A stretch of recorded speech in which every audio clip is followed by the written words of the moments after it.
Hi, everybody. I'm Dennis Prager, and it's a pleasure to welcome to the show Jordan Peterson, professor of psychology at the University of Toronto, whose recent appearance on the BBC went viral, as it should.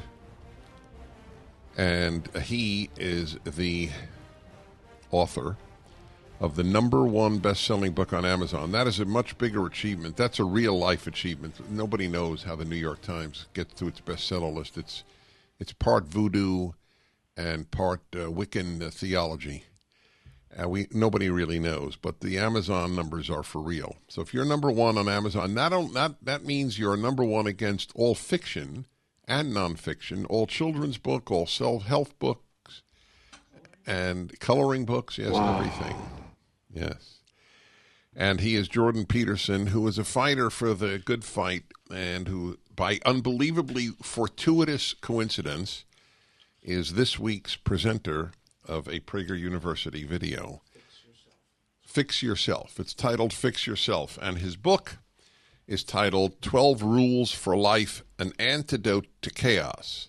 Jordan Peterson, welcome to the Dennis Prager Show. Hi, Dennis. Thanks a lot.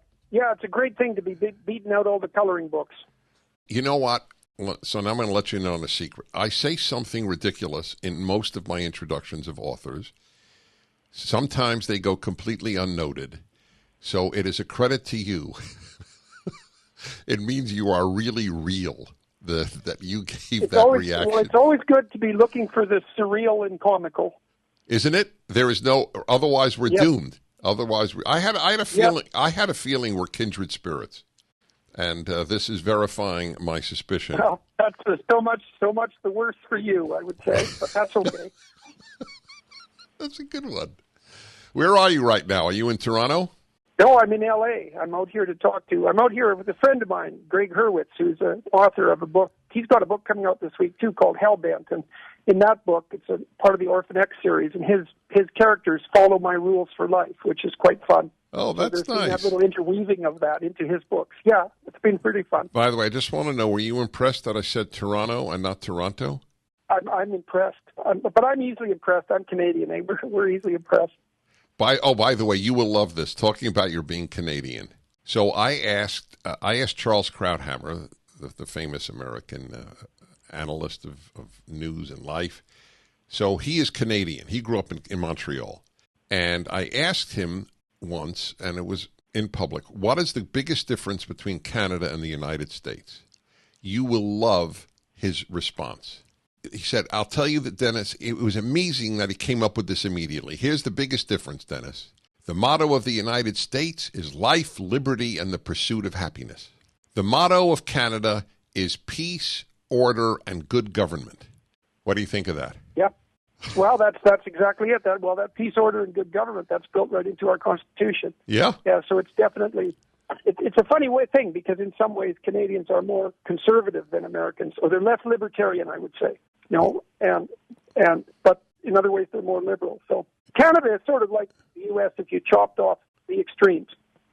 Right. Although to be honest, nice middle of the road. Correct. That's the way the Canadian person is. I agree with you. I've been to every province except Prince Edward Island. Yeah, Prince Edward Island? Yeah, it's the only one I missed. Nice, Prince Edward Island. It's worth going to. Yeah, I know. Small. But somebody has to invite me to lecture. That's how I get there. And so I'm waiting. Right. And anyway, this is fascinating, but I want to get to your book, obviously. So, okay. First of all, I love the title, 12 Rules for Life. Obviously, these things always work. But an antidote to chaos. What do you mean by that? Well, I think that part of the modern condition, let's say, especially after the 19th century, part of the modern condition has been that people are unmoored in their beliefs. Christianity is rocking, let's say, and in peril, and people are not well situated with regards to what they think is right and wrong and how they should act in the world. There's an epidemic of nihilism and depression and cynicism and resentment, all of that, and that comes from being unmoored from your archetypal foundations, I would say. And so part of 12 Rules for Life is, although each of the rules is a principle or a maxim, and some of them are tongue-in-cheek, and some of them are satirical, and some of them are dead serious. I chase all of them down into the depths, I would say, to help people reunite with what's the best of their tradition, so that they can bring it forward. And that is the antidote to chaos. It's always been the antidote to chaos. It's an old story, and I'm telling it in a new way, and I've been fortunate because I've read all the great clinicians of the 20th century, and they were very wise people, and I've learned a lot, both abstractly and practically, and was able to synthesize it for 12 Rules for Life. And what's fun about it, this is what's really fun in my life right now, is that wherever I go, it's happened in London, it happened in Amsterdam, and it happens in random airports and in restaurants, and young people, mostly men, come up to me and say, look, I've been watching your videos for the last year. I was in a pretty dark place. I didn't know what I was doing with my life. I started paying attention to some of the things that you've been saying, trying to tell the truth, trying to adopt more responsibility. And like, I'm engaged to my girlfriend. I've got 2 promotions at work. I'm doing all these things that I wanted to do but was afraid to do. And thanks very much. And so, well, that's the antidote to chaos, man, as far as I'm concerned. Make a vision, make a plan, detail it out, articulate it properly, have some damn courage, and get out there in the world, because the world needs you, needs your light, so to speak. And it works. So that's really, it couldn't be better, right? How could anything be better than that? So hooray, as far as I'm concerned. Hey, I watched the animation today. I liked it. I thought it was straightforward, and I think the animation really helped with the message. So that was good. And I know last time I looked, about 100,000 people had watched it. So that's pretty good. It was only launched yesterday. So it launched today. You'll have a million. Oh. You'll have a million within 2 days. We had 600 million views last year. No, you won't complain. I promise. No, I know we're kindred spirits, and even our experiences. Do you know that my listeners know this? You would not know this. I do not hide from my listeners. Not only do I not hide what I think, I do not hide what I feel. And they knew that I was pessimistic with regard to America and Western civilization generally. I have been profoundly heartened by 2 things. One, the election in the United States, and the other is what you just pointed out about young people. We had 600 million views at Prager University last year, and 65% of them are 35 years of age or younger. And just as you described the young people coming over to you at Amsterdam and London, I got in the last 6 months invitations to speak to young people in Romania, in Georgia, and Brazil, all because of the internet, and all young people making these invitations. I have optimism. If we can get a constructive message like yours and mine and many others to young people, there is hope. Yep, that's what it looks like to me. I think it would be a nice time to see if the new generation of young people could top the achievements of the great generation. That would be something, to take on the responsibility to sort things out. They have to awaken to, I love your word, the chaos that they have been given, that they are told in America, and it's probably true in Canada, but I know it's true in the United States. Teachers, was he disconnected? Yeah, clearly. That answered that question. When you were disconnected by Russian collusion, those Russians, they're real pesky. Yeah, that's right. The Ruskies are peskies. Yeah. And I was saying, because we were talking about, I love your choice of the word chaos, what is being bequeathed to the current generation in the United States. And on this particular notion, I would assume Canada is there because Canada is at least as politically correct.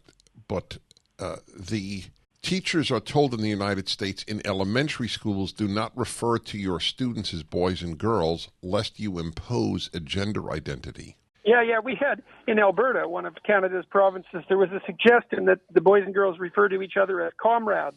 That came from the Alberta Teachers Association, but they decided after a fair bit of negative publicity that perhaps that wasn't the wisest choice of words. Well, that was a impressive demonstration of learning. Yeah, well, that's a bad choice for Alberta. I'm not sure that wouldn't fly in Quebec or Ontario.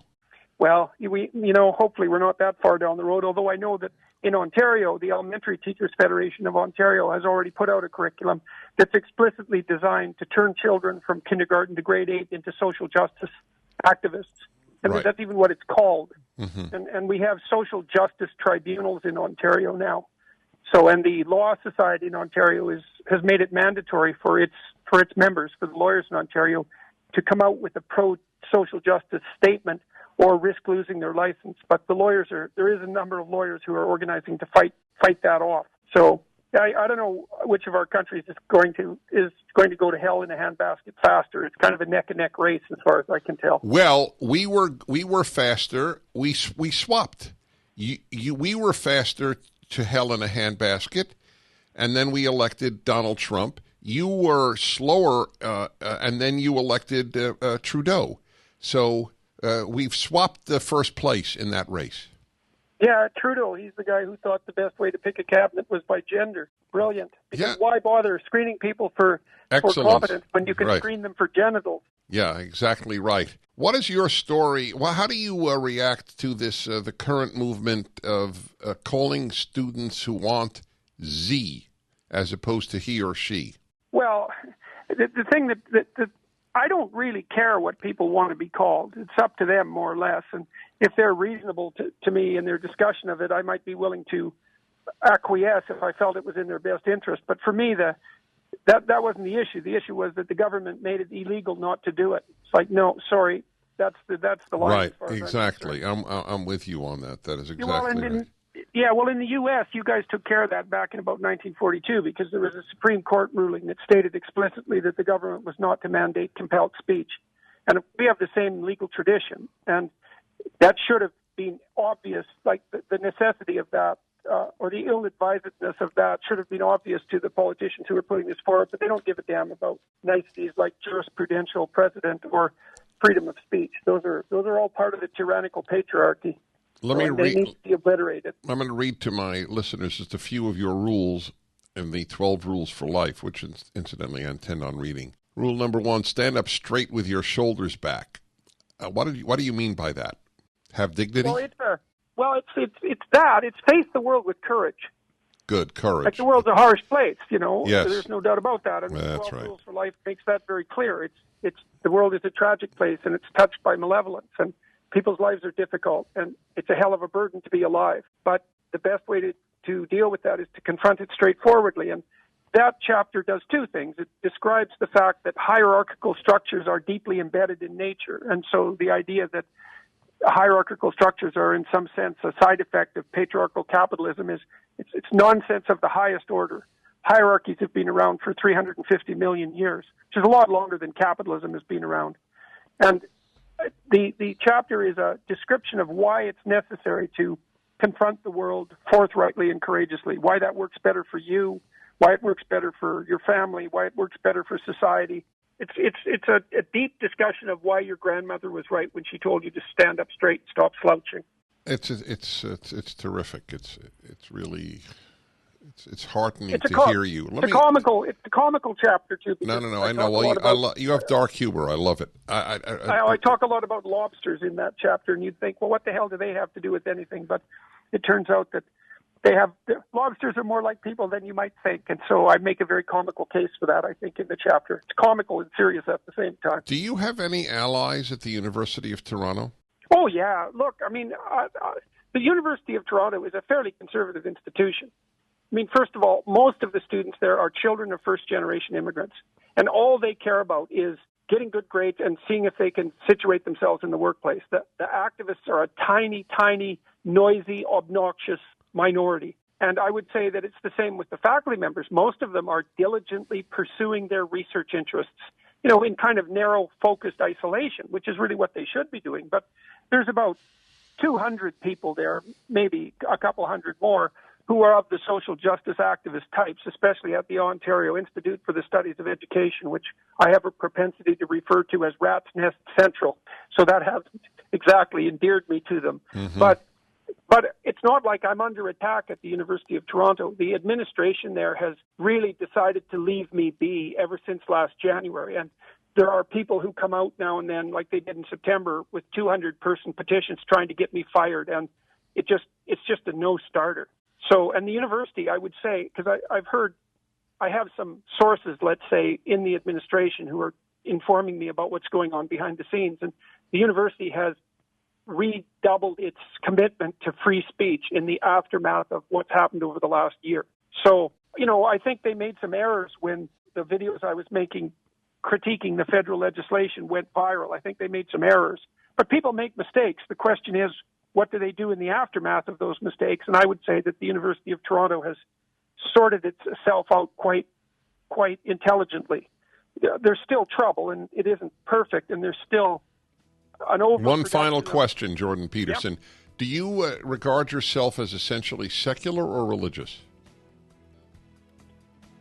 Oh, I would say I regard myself as essentially religious. Right. But I'll make a secular case. I'll make a secular case whenever that's possible. Well, you'll do it again. All right, we'll have you on again if you're up for it. It's a joy to talk to you. Hey, well, thanks for everything you've done, eh? You're welcome. Thank you, sir. Jordan Peterson.